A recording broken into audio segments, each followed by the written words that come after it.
All right. Sweet. Jared Morgan of Pure Cycling. Looks I like am we here. are live from the mountain bike capital of the world. Indeed, we are. It's a It pleasure to be back on here. It's been a while. has been a while. I wish we could do it.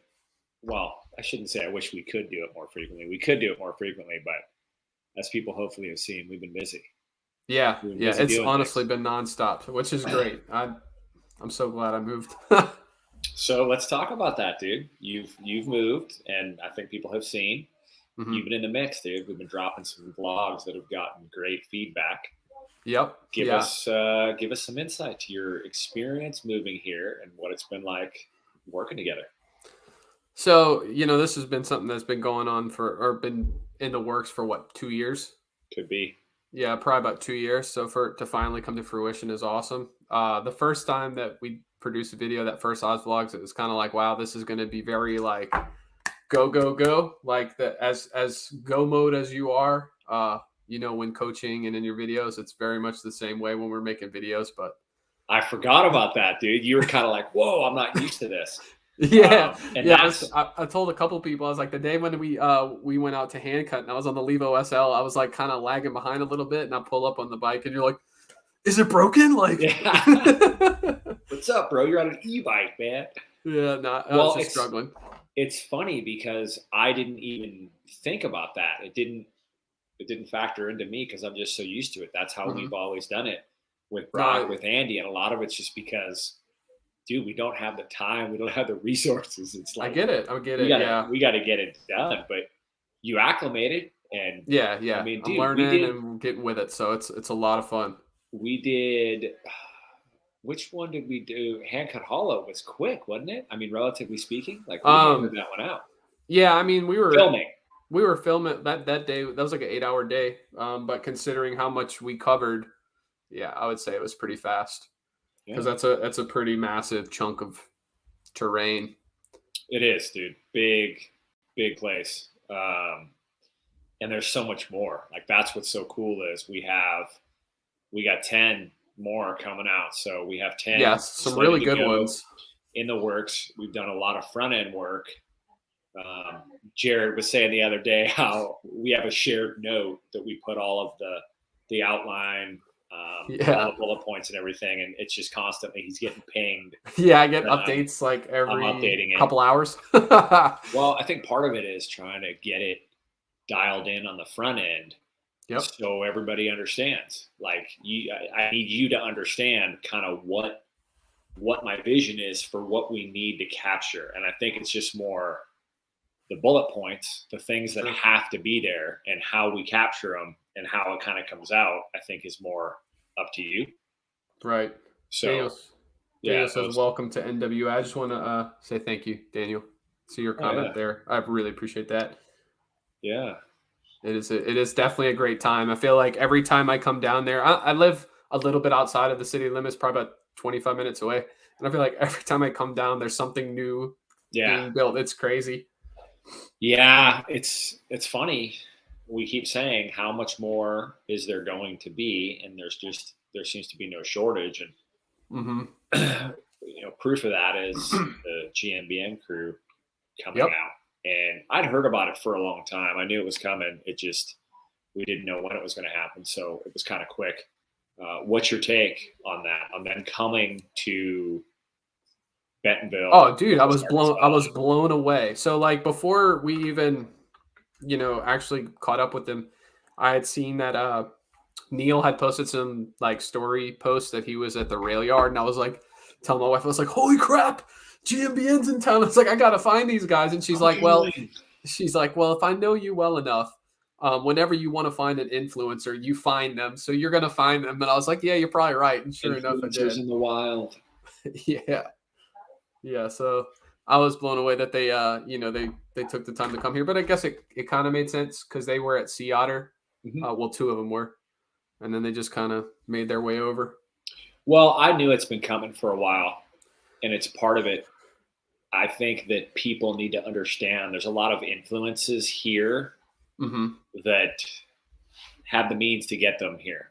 Yep. So people like that the people in power here do a lot to entice them to come, because I think it's multifaceted. I think it gives some legitimacy to this place, and it helps. Like what they said at the end of that video, I think is going to resonate with people.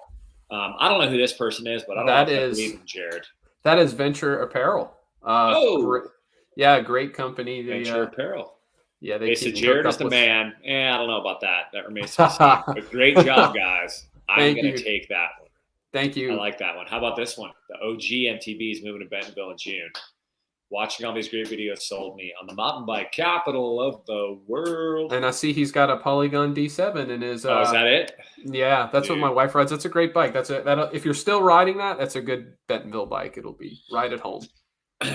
Yeah, it was a good day, man. You caught some good stuff. Talk a little bit about what it was like being in that environment, trying to film for a vlog, so to speak. It was very, very nuanced. And that's why some of the shots, like, even though some of them I really love, some of them I'm kind of like, man, I'm a little far away, but I had to work around GMBN's film crew, and which was how big? So they have one filmer for each personality. So we had the 3 guys. So we had 3 filmers that day. Yeah. 3 people rolling all the time, constantly getting stuff.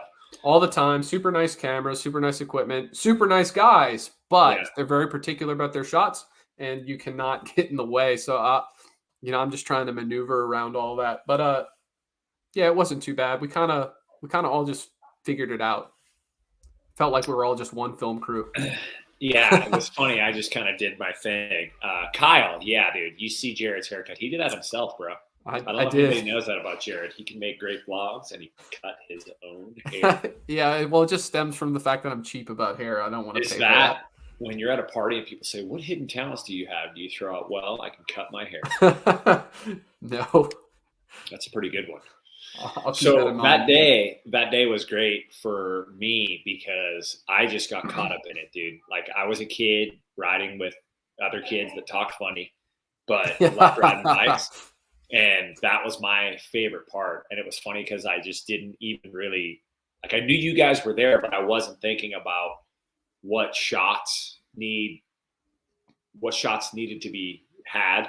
Right. Or any of that stuff, dude. I was just riding. And it was funny too, because for them, I was just riding. Like I knew they were filming, and I'm no idiot. I know that if they decide to direct people to this channel, it's gonna grow a bit, and that would be great. That would be great for it to have that, but absolutely, I just wanted to have fun and show those guys a great time. Yeah, and I think it worked. That was one of the things that I was trying to put across in that vlog when choosing music. The vibe that day was just electric. Like you said, you felt like you were just a kid riding with other kids. Everybody just kind of had that spirit that day. Everybody was just on 10. It was awesome. Well, it's funny because it's so hard to convey that. And I think the best way to tell people is when they talked about doing the group ride the next day, they said, "Hey, can you help us? Can you post? We want to try to make sure people get there." And I looked at Blake and laughed. And I said, "Dude, are you kidding me? It's going to blow up. That ride's going to be huge. You're going to have a ton of people." And they for real thought they were going to get 10 people. Yeah, when they showed up and there was well over 100 people, probably closer to 200, shocked. They could not believe it. Yeah, it was insane. I think insane. that just speaks to who those dudes are. They're rad. They're just having fun. They love riding bikes. They work hard.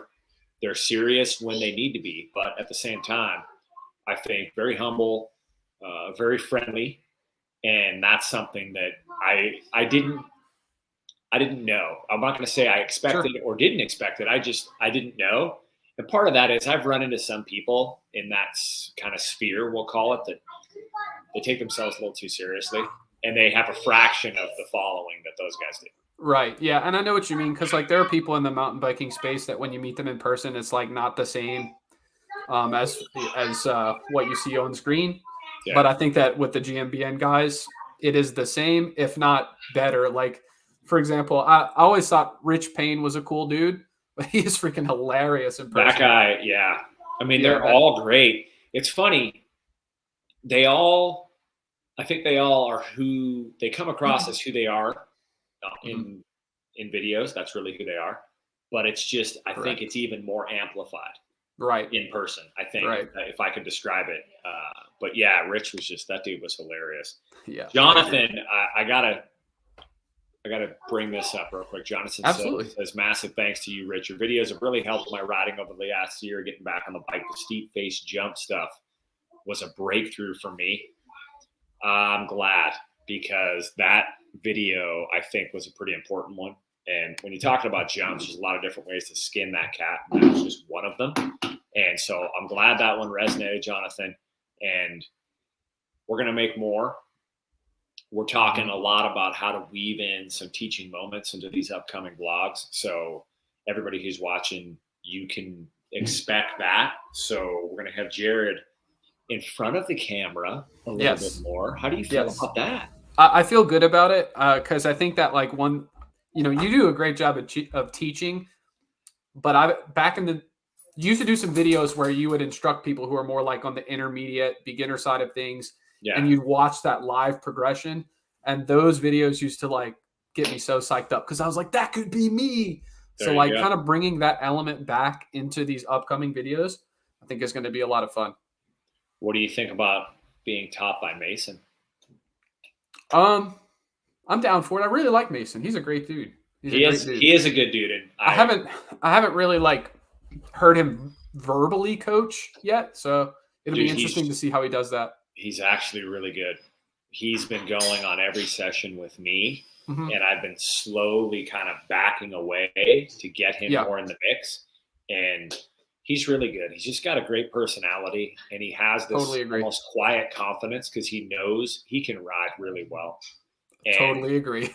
He's a student of trying to find his way to explain that to people, and it's been great to watch. This is what's the best about your stuff is how you break it down into the simplest components. Yeah, that's another one, Jonathan, too. That's, I'm glad to hear you say that, because at the end of the day, that's the goal. And it's funny, I joke at the clinics about Einstein said it best, keep things as simple as they need to be. Don't make things overcomplicated. And I've seen that a decent amount. I don't want to do that. I want to try to keep them simple, and I want to try to break them down. At the end of the day, Jonathan and everybody else who's watching, thinking about, from a skill standpoint, how can I get better? And I just had this conversation with my wife. Sometimes you just have to do it. Like, sometimes you just have to do what needs to be done, which means changing what you're doing. And yeah, that's getting out of your comfort zone. But until you make that change, you can't work that motor pathway. Right. And I don't know what there is to say. Like, there's only so much coaching that can be done. And that's why you'll notice in a lot of the videos, I'm saying the same thing. The idea is the same, but I use different words, or I'll use an example, or I'll use an analogy. It's the same idea. The premise is there, but we're trying to come at it from different ways. And my hope with that is that one of those ways resonates with you. It sparks it inside you. And I think that's why we've been so successful with Ride Series clinics, is we have 15 people in front of us.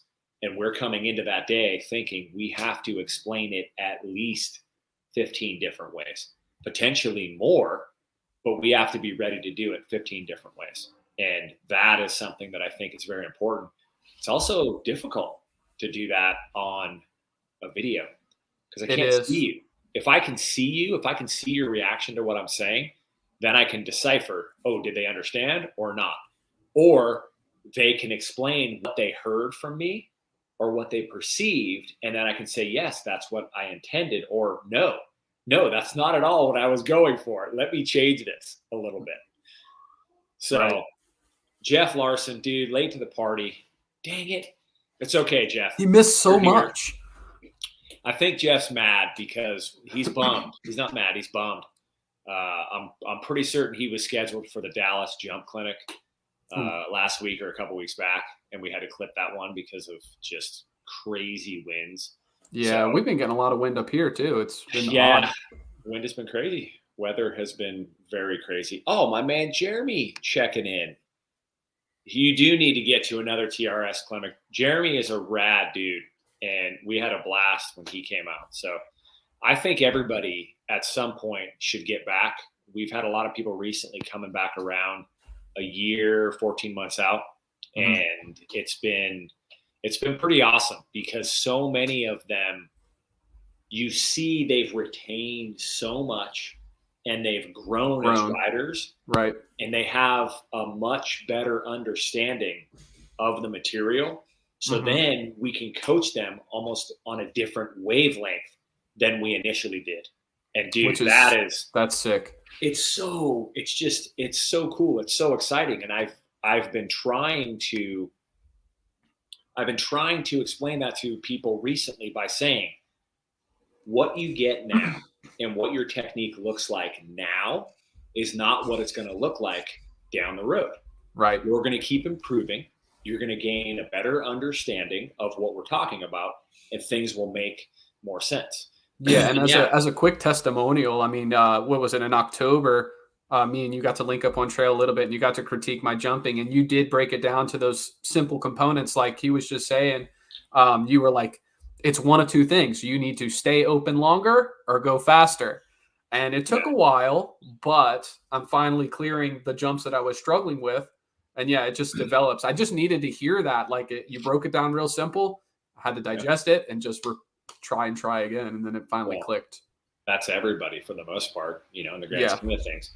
AJ says it here. The basic language approach is so helpful for a wide range of riders at so many different levels. That's why we structure the ride series like we do, is because we need to provide an environment that riders of all skill levels can show progress. Nobody's going to impede anybody else. And at the end of the day, it's all basics. There's nothing groundbreaking about riding bikes. Like there's nothing secret. There's nothing that somebody knows that others don't know. And people will argue that. The secret formula. Yeah, I don't think there's a secret formula. Oh, Josh. Oh, boy. I don't know if it's good that you asked this one. Can you explain the difference between coaching and teaching? I don't know. Like, I think that's a really good question. And I think there are probably inherent differences in those. Coaching and teaching, I think, share many facets, many elements. We can say that. But let me just break it down this way, Josh. Teaching is an art, and it's an art that not everybody is steeped in. And I would say there are people that are coaches, and they may be good coaches in some aspects, but they're not great teachers. So this is how I explain it when we are at clinics. I can ride a bike pretty well. By many measures, I'm a pretty good rider. There's a lot of people in the world that are better riders than me, but I'm better than a lot more. And I think that's one element. If you're good at riding a bike, that's one piece. But you need to be able to convey why you do what you do. And you need to be able to justify it, and you need to be able to back it up, in my opinion, with experience. And that's a key right there. In this aspect, let's just take mountain bike coaching. If you don't have a wealth of experience, I would argue you could only be so good a coach. And my take on it is this: if I'm trying to coach you or teach you in some element, but I don't have a whole lot of experience in that element, it's really challenging for me to be effective. I can repeat things that I've read or been told, but until I have the ability to go in my mind and in my heart and talk to you about things that I experienced, moments in my life that allow me to explain these things, that's important. And the other piece of it is there's technique, there's tactics. Like a prime example is, it's not about me.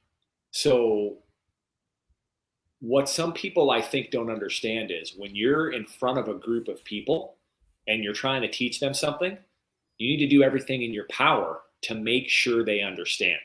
And if they tell you, or the look on their face says they don't understand, it's not their fault, it's your fault. So you need to look inward and say, where did I go wrong? How can I get better? And I ask people a lot.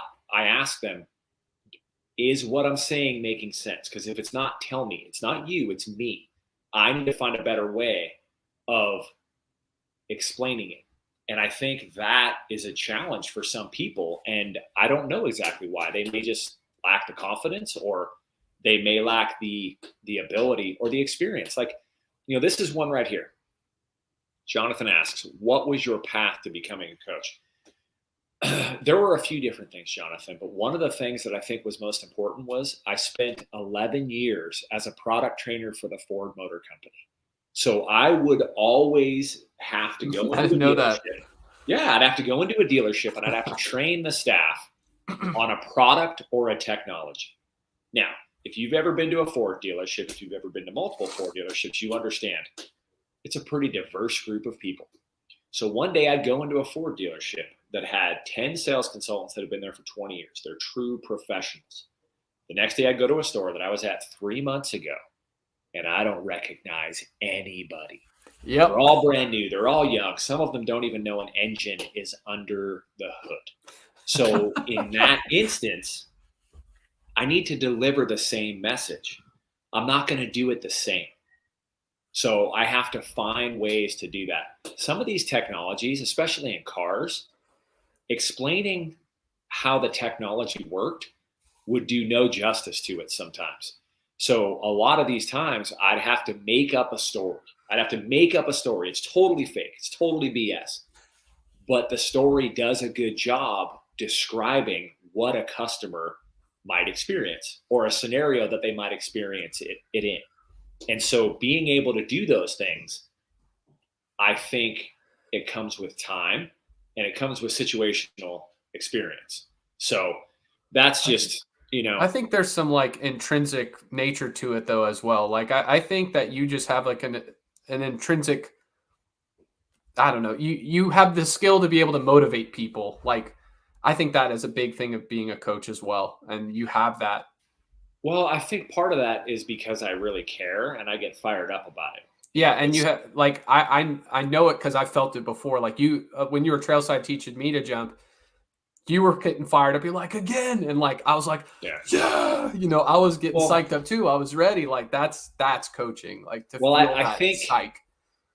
Well, because I'm feeling it. I'm not going to contain it. I want to get it out. And part of it is, I dig it, dude. Like I'm as stoked as you are when you hit a jump, because you have to think about it this way.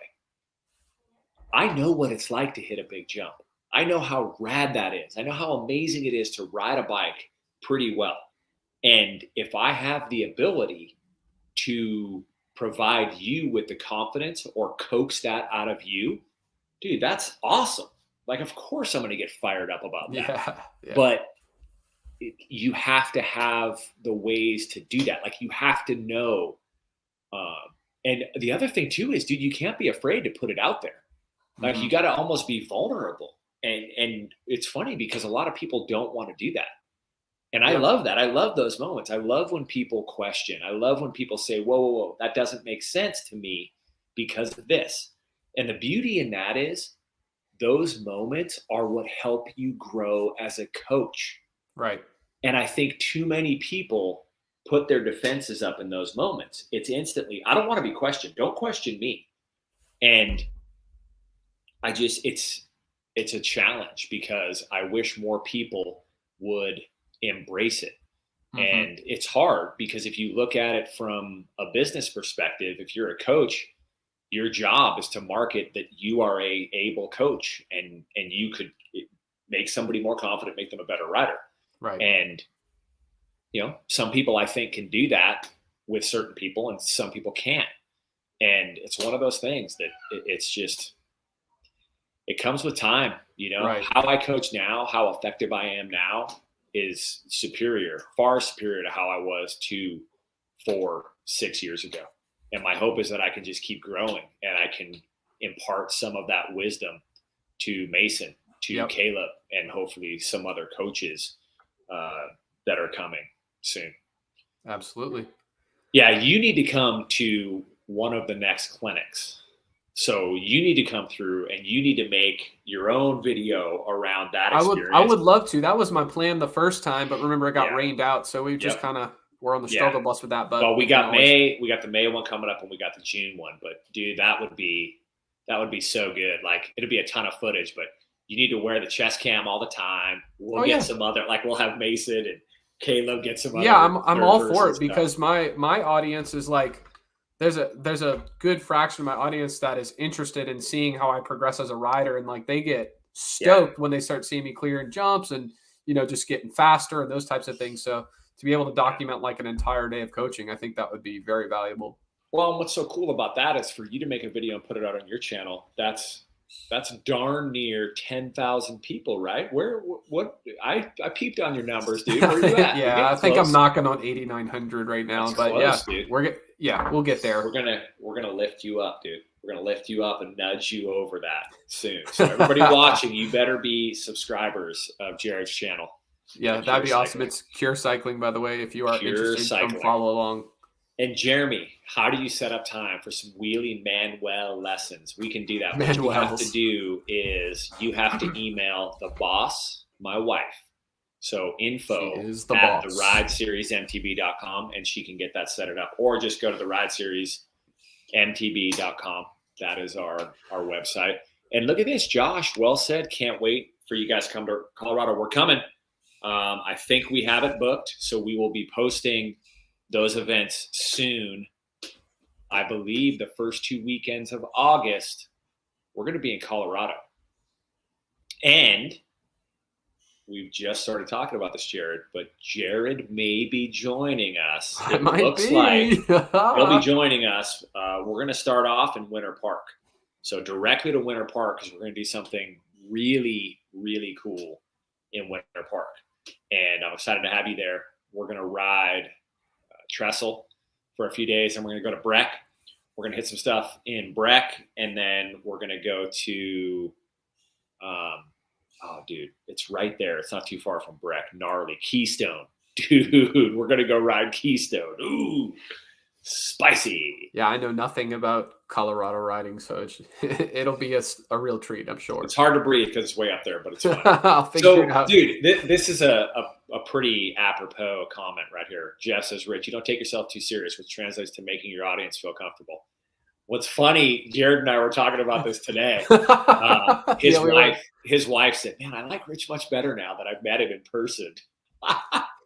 Yeah, it's funny. That highlights the fact her original perspective was that you were very like serious.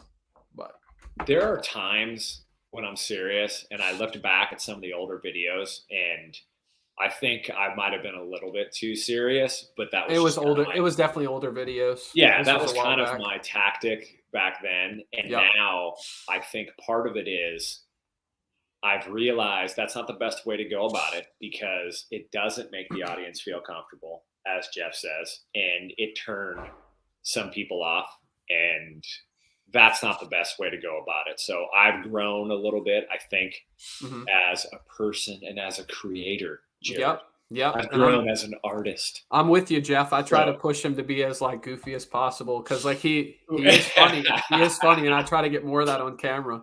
We got some good stuff today. I think that one was pretty good. Yeah, totally agree. Yeah, the banana bread scene. If you guys watched the recent vlog, the whole banana bread scene, that was all Jared right there. Kind of. We just shot that from the hip. I acted it out, and I was happy with my performance, but I mean, the direction has to come from somewhere. Dude, it came from you, man. It was somewhat. You were like, well, what if Mason pulled banana bread out of his shirt? I was like, yeah, let's go for it. Well, I mean, when we're in the moment, it just, the ideas start coming. Yeah, AJ, dude, please sign up for that Franklin clinic, man.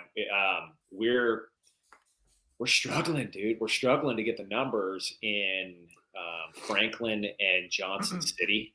So that's one thing that as a company we're trying to get better at, is get the word out about those events, because we just spent 20 minutes talking about coaching and our passion for it. And we obviously want to get as many people as we can to a Ride Series event. I love the videos. I love making the videos. And I think when people understand my intent, the videos can be very helpful, but the videos pale in comparison to actually being in front of us and being in that environment, having the instant feedback, having an environment that fosters growth is incredibly important. 100% agree. So your boy, so who is this? Jared Frost? His name is Jared Frost. He's a buddy of mine, and he is here temporarily. He kind of like moves around the country, but he's here for a couple months in Bentonville working. I'm looking at his picture. Has he been with you recently?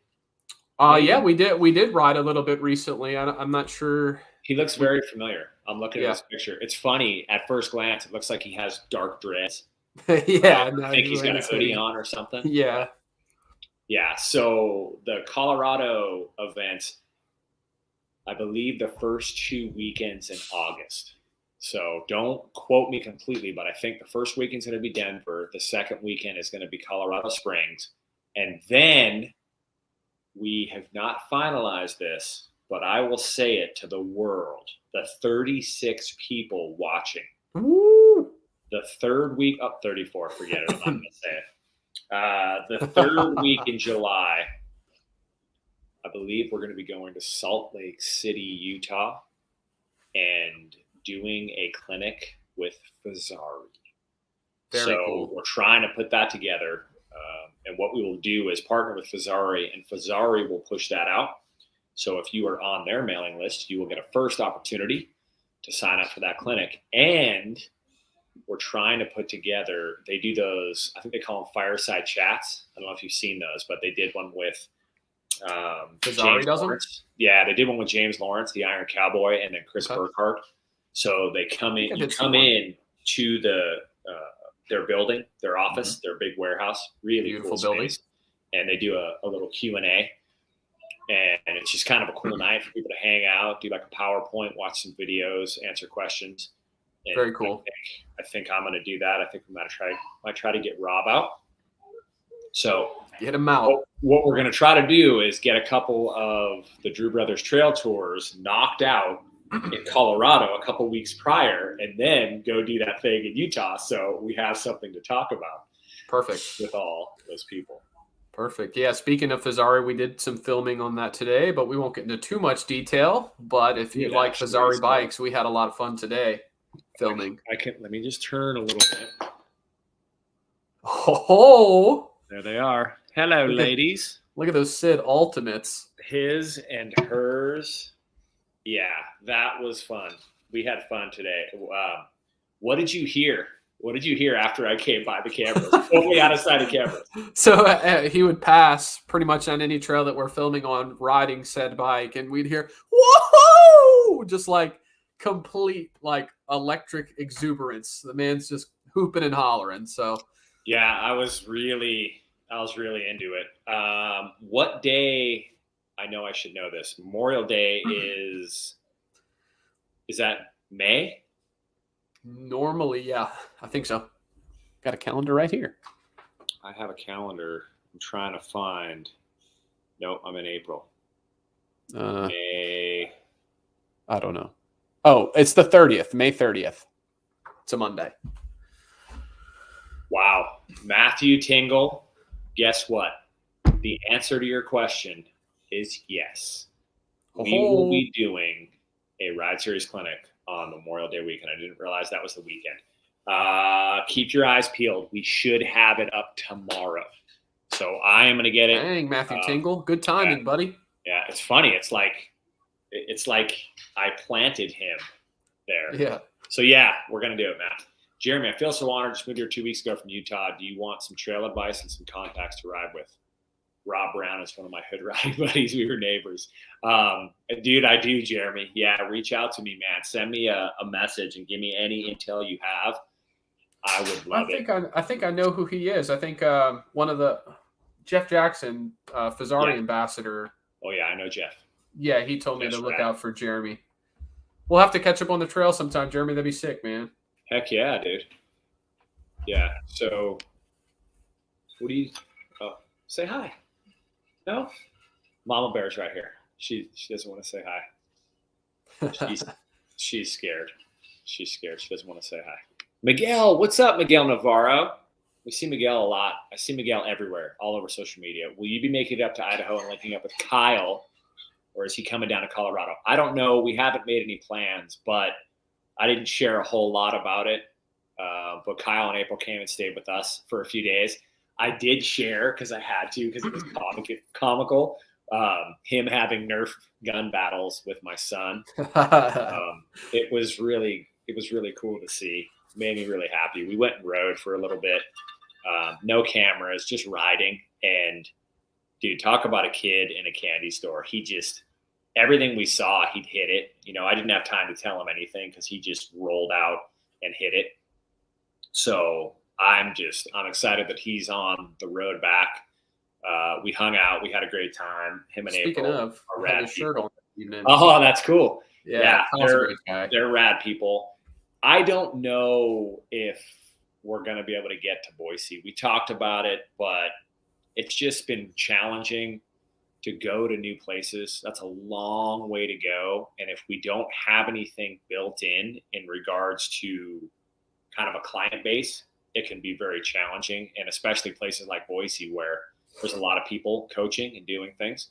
So we have to try to balance that and figure it out. And I think what you're going to see moving forward is we're going to spend more time here. We're going to pour more into this community so we can build a better platform for people to come here and attend a Ride Series clinic, do some on-trail coaching, do some guiding, things like that. It's kind of kill multiple birds with one stone. So Matt, yeah, you and the boys need to come down, man. That's going to be a great weekend. Drop the hammer. You have my Ride Series guarantee.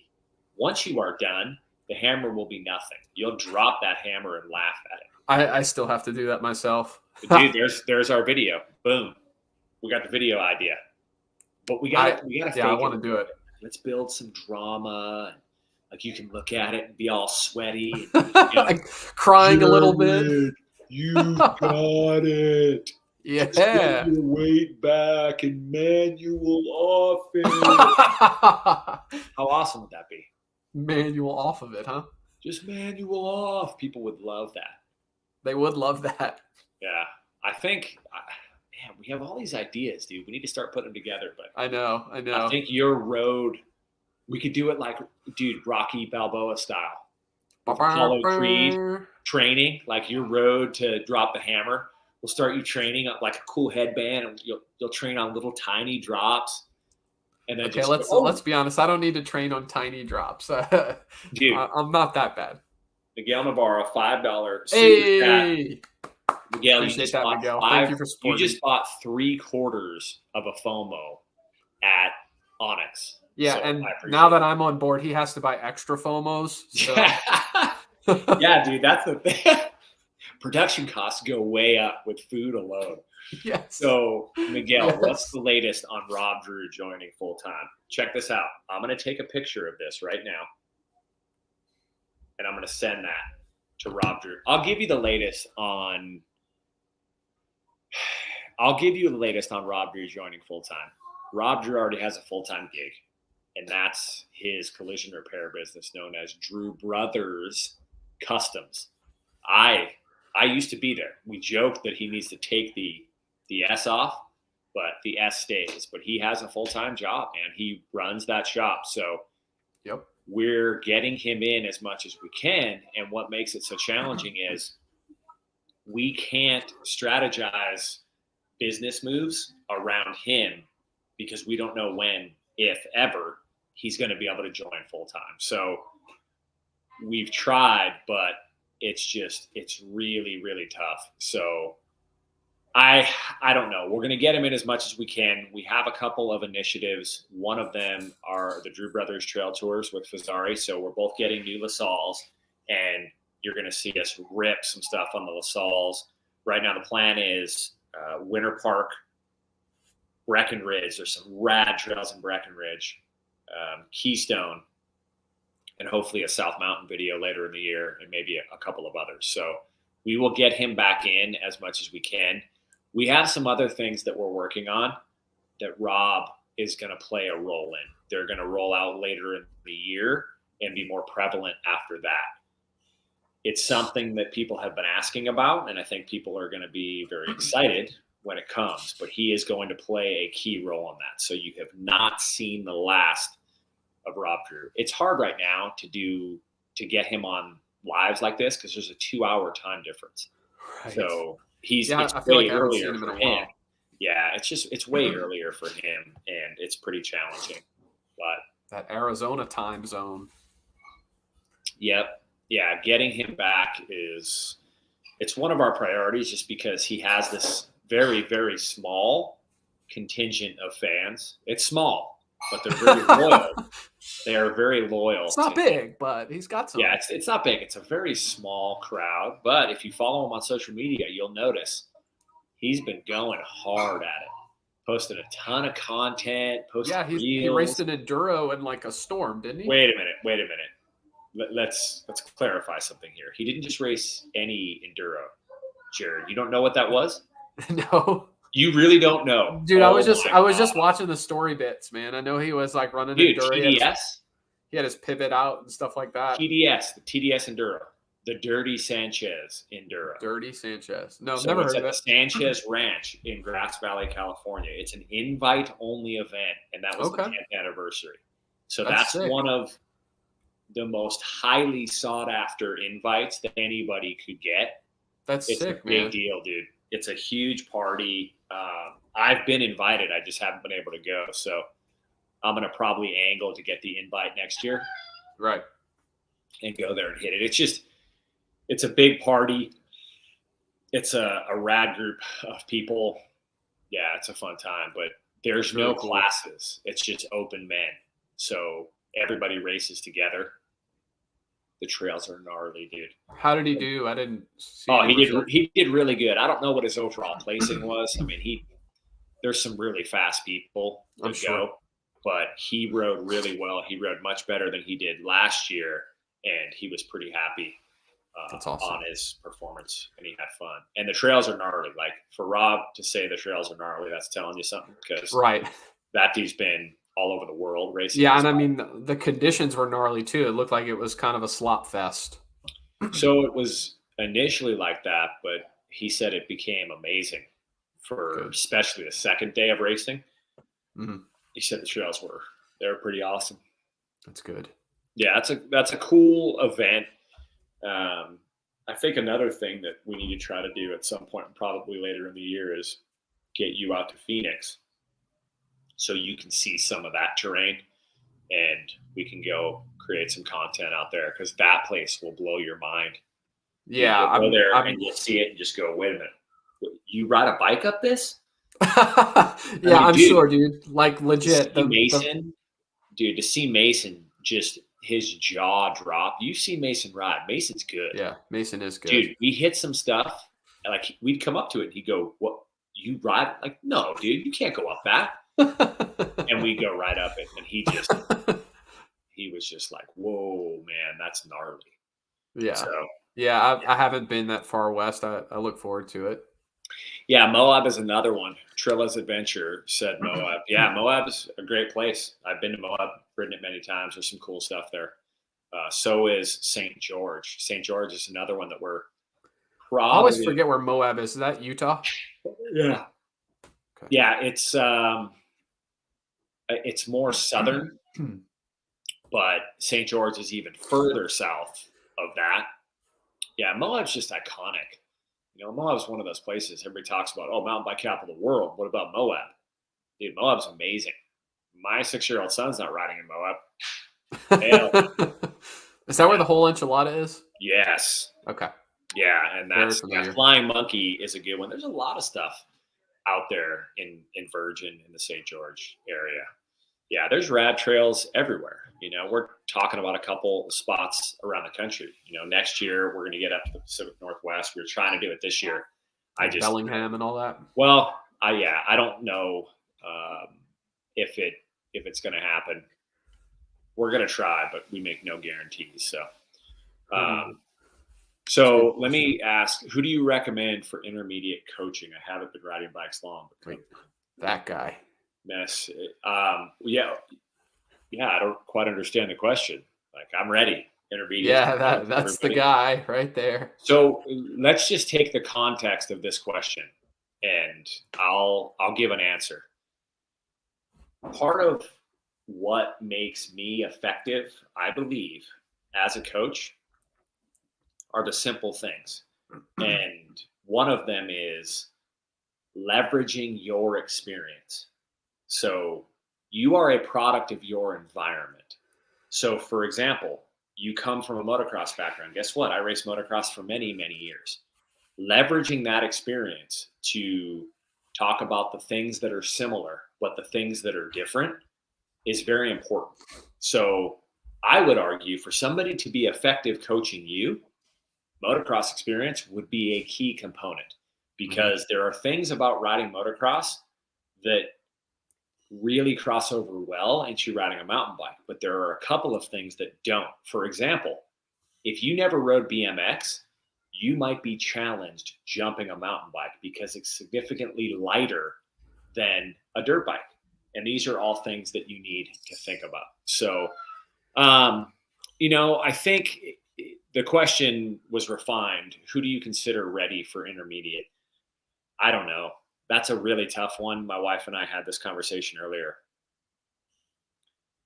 There's not an empirical scale, unfortunately. So I can tell you right now, my barometer for intermediate is probably not what Jared's is.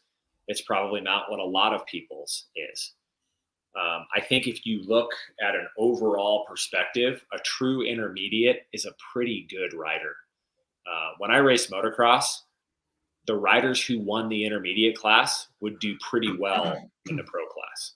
So a true intermediate is a good rider, in my opinion. So again, it's one of those scenarios where you just have to keep trying to be that. Like if you keep putting in work to be that intermediate rider, before you know it, you will be that intermediate rider. And the work you're putting in is to get you to the next level. But at the same time, I think my best advice is never be confident that you're an intermediate rider. Always be striving to be a solid intermediate rider, and then you can keep getting better. So, Jared, I think that wisdom is what we should end this on. Feel like we've done pretty well with this one. I agree. And I appreciate that everybody was in the chat. Like, it's pretty busy in there. That was really good. Yeah, that was cool. I think we hit 80, man. That's sick. Yeah. Thanks, those everybody, are like the good for coming old through. days, so. Yeah, it does. It does. All right, everybody. Well, 43 people watching. We'll do it again. We'll do another one of these next week. We're going to shoot some stuff, so we'll get back on. We'll probably do it right after we do another video, one of our vlogs. We got a bunch of them coming out, so stay tuned for those. Follow along at the Rich Drew, at Cure Cycling. Yes, follow all those things. Stay positive out there. Have fun on the bike. Smile at people when you're not on the bike. A smile goes a long way. Drive safely, Jared, on your journey tomorrow. Last thing, super cool this weekend. If you're in Bentonville, Rocky Mountain is doing a demo. And I'm going to tell you how rad Rocky Mountain is. Rocky Mountain reached out to us and said, hey, we're doing a demo, and we want our demo to be the coolest demo that there's ever been. Will the Ride Series crew come out and do some on-trail coaching? You know what I said? I said, heck yes, we will. Yeah. Rocky Mountain wants us to come out and support their event. We're going to do it, but you have to let me ride an Element. So that was my way of getting an Element. Yeah, so if any of y'all make it, ride the Element. That bike is sick. Yeah, it looks really cool. What's funny is when we set it up, Sarah was on a call with their marketing team, and their marketing team's in Canada. And they said, we've done this before, and it took some work to get them filled up, the events, the sessions. And Sarah, it was kind of funny. She was trying to be cool. She goes, well, I think we'll be able to do it. I don't think there'll be much of a problem. Dude, not even a day later, they emailed back. She's like, oh my God, like they were filled up instantly, but Wade Simmons is coming. Can you help us fill up the rides with Wade Simmons? So anybody who I threw this out there, I'm sorry, the spots are filled, but you can come demo a bike. It'll be at G6. So all day, Saturday, Sunday, come out, demo a bike, say hi. We're going to have our setup out there. It's a great section of trail too. Yeah, it's a great spot. Jeff, if you're coming to Bentonville, we would love to show you around. We can have somebody on the team What? show you. I'm going to get to that in a second.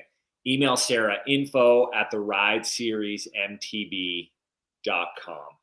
And look at this. Kenny. I see it. Look at Kenny, $20. And he didn't even need to say anything. He says nothing. It's like, boom, right there. Boom. The There's salt like, thing. Yeah, that's it. Thank you, Kenny. I appreciate that. We got to get better about these and what we're going to do with them. Yeah, I still feel like, and Jared, let's try to figure this out, dude. We need to do, every time we do a live, all of the money we get with the super chat, we need to give it to somebody. And I want to figure out a way to do that. Maybe we can have during the week, somebody can either Instagram message you or I and give us an idea of a charity or something that we can do. But there's a lot of local entities that we can do, but it'd be awesome to grow this enough where we can send a pretty decent check to some other entities around the country. Totally agree. That would be sick. So again, I keep saying we're going to be done. Mike, I know we need to do it. I'm going to try to make it happen here soon because I know, man, you guys are doing some great things out there. Tyler and Longview, Texas. So we will make it happen at some point. All right. I got to get to bed, dude. It's getting late. You have to get to bed because you need to drive. So thank you for tuning in, everybody. Have a great rest of the week and evening, and over and out. Peace out, Dumpers. Homage to Rob Drew. Over and out.